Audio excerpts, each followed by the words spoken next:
course, delighted to say we're joined by Rafe Hadel-Mancu in the studio for a bit of a chat over the big stories. Good to see you, Rafe. Great to see you. Good morning. Morning to you. I mean, let's start off with those protests in Manchester. Here's what I've spotted so far. So, obviously, there was an incident. Whatever people think about that incident, you know, we have a way of dealing with things in this country. There is now an investigation. An officer's been suspended. That all looks to me like the way you're meant to do things. Unfortunately, some people don't see it that way, so they decided to have a protest outside the police station and beyond. But not just them, because then the pro-Gaza, the pro-Palestinian protesters, for some curious reason, decided to join in with that. And then the Black Lives Matter protesters showed up as well. I think there were probably some Brexit protesters and maybe some anti-capitalist ones in there as well. Who knows? But something is very strange about the way some people now deal with something they're upset about. Yeah, I mean, as you said in your opening monologue, this is becoming an increasingly frequent occurrence now. We've seen it, you know, even from parents in Birmingham protesting about things in school about gender ideology, but we've had it also in the election campaign where we've had Labour MPs cowering in the parliamentary precincts because of the mob outside. We've got them putting panic buttons into their houses and offices because of protesters outside.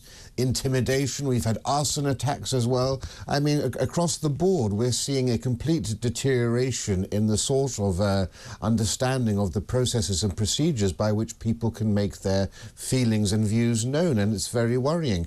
And indeed, when it comes to things like what we've seen, not only here, but in the last couple of weeks in Leeds, of course, we had the riots in Whitechapel as well. I'm afraid a lot of this is due to mass immigration, and we are essentially seeing the creation of ethno-religious silos across this country, and that's why you're seeing that the protests here are primarily driven by a sense of camaraderie amongst Muslims, for example. That's why you've got the Gaza contingent involved there.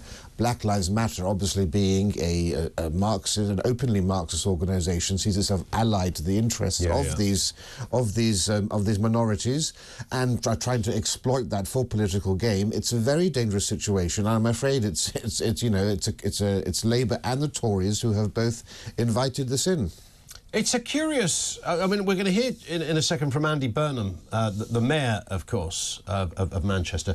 But it's just... if nothing was happening, if the police were saying nothing to see here, that's fine. But we don't live in that world. We live in a world where we sort of almost... authorities self-flagellate when there's a problem. And, you know, we're going to sort this out. We've fired or suspended the officer. There's going to be an investigation. The Home Secretary has spoken. The Prime Minister has spoken. It's not as if nothing is happening.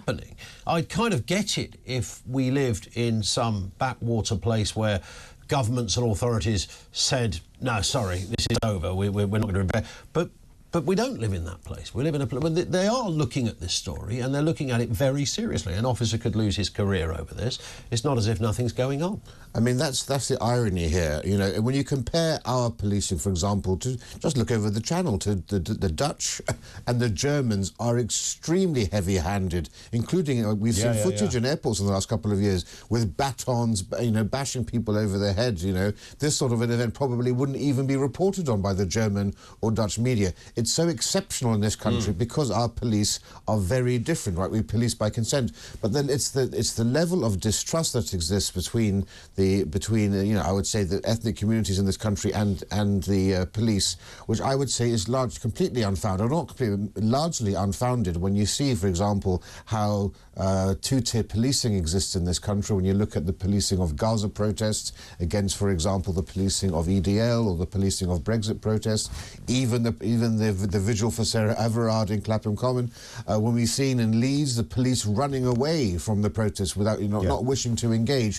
Our police are actually some of the most lenient and most tolerant when it comes to dealing with these sorts of things, and there are processes in place, but unfortunately political activists and others are exploiting and using social media to try to inflame community tensions. Absolutely. Well, let's hear from Andy Burnham, Mayor of Greater Manchester, speaking yesterday.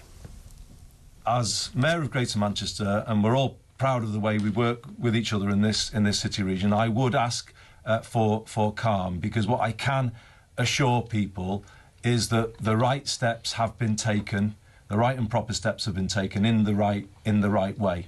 Time has been taken just to sort of get a clearer picture of what has happened. The investigation now needs to be allowed to proceed in a thorough and measured way, because it has to be fair to everyone in the situation. That said, I will be speaking to the Independent Office for Police Conduct today to ask them to work with us to put in place arrangements to ensure the highest level of independence for this investigation, and secondly, that there will be input from community stakeholders.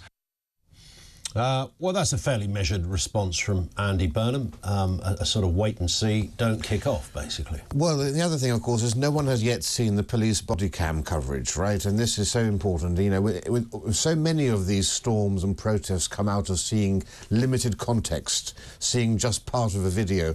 We don't actually know the full story of what happened. Yep. Yes, of course, it's never, you know, even though I'm in favour of stronger policing, stamping on someone's head is never appropriate. Obviously, that's outrageous thing to happen, but we do need to see the full thing. And if we did see the full context, it might actually serve to dampen down some of those people who are getting so irate at the moment. You'd have thought so, wouldn't you? I noticed that the lawyer for the guy who's... do you remember Comical Ali back in the Iraq War? The spokesperson for Saddam Hussein, who used to come out and give the most outrageous, crazy press conferences about what is... This guy reminded me a little of him in the sense that there's sort of update. My client is now deteriorating in his health, and I thought, well, he was at that point sitting in A&E.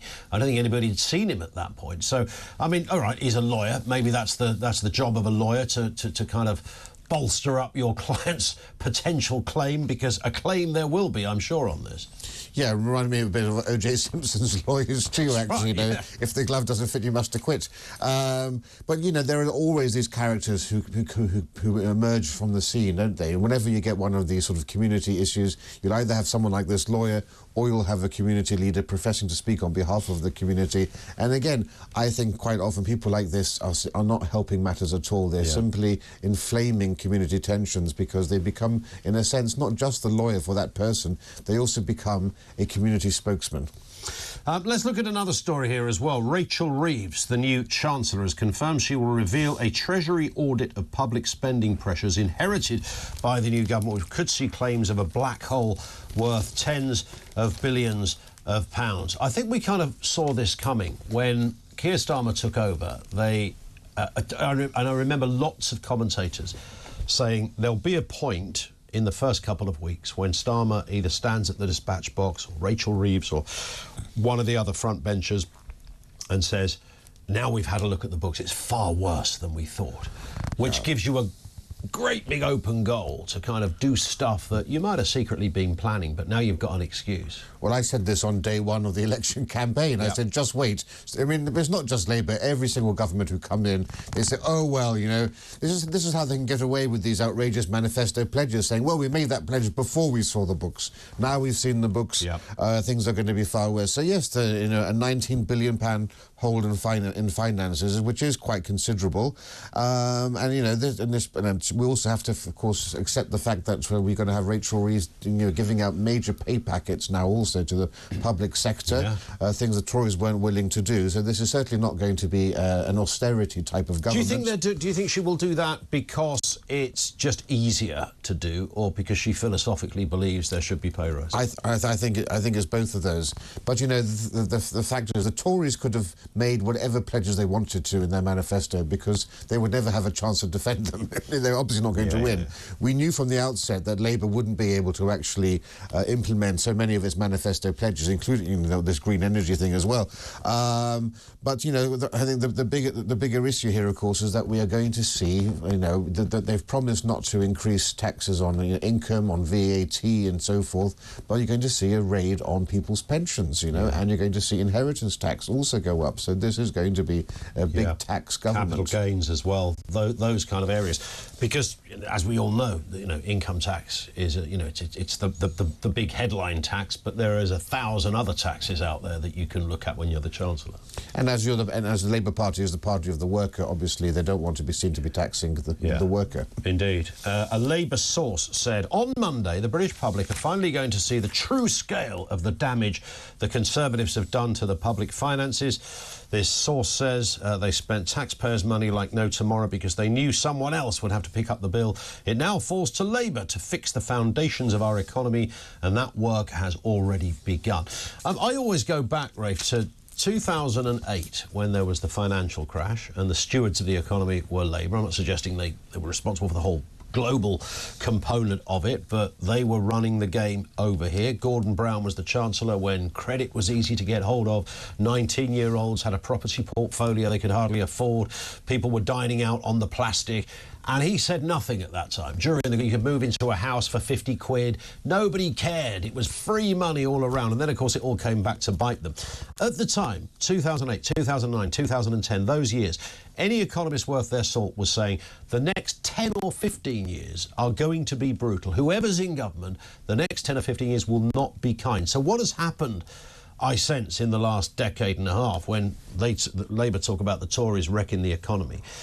It wouldn't have mattered who was in power in that time. The legacy of 2008 was so big that it was never going to be a bed of roses for whoever was governing this place. Absolutely right. We just have to look at all of the economic analysis, and after 2008, be it wages, you know, be it investment in capital infrastructure, everything nothing has recovered from 2008. You know, forget COVID, forget Brexit. It's 2008 and remains the sort of the flatlining of the British economy. And you know, at the same time, we've seen Labour and the Tory Party becoming ever closer to the point where there's little more than a cigarette paper between them. It is a uniparty when it comes to economic management of the country, or mismanagement of the country, I would say.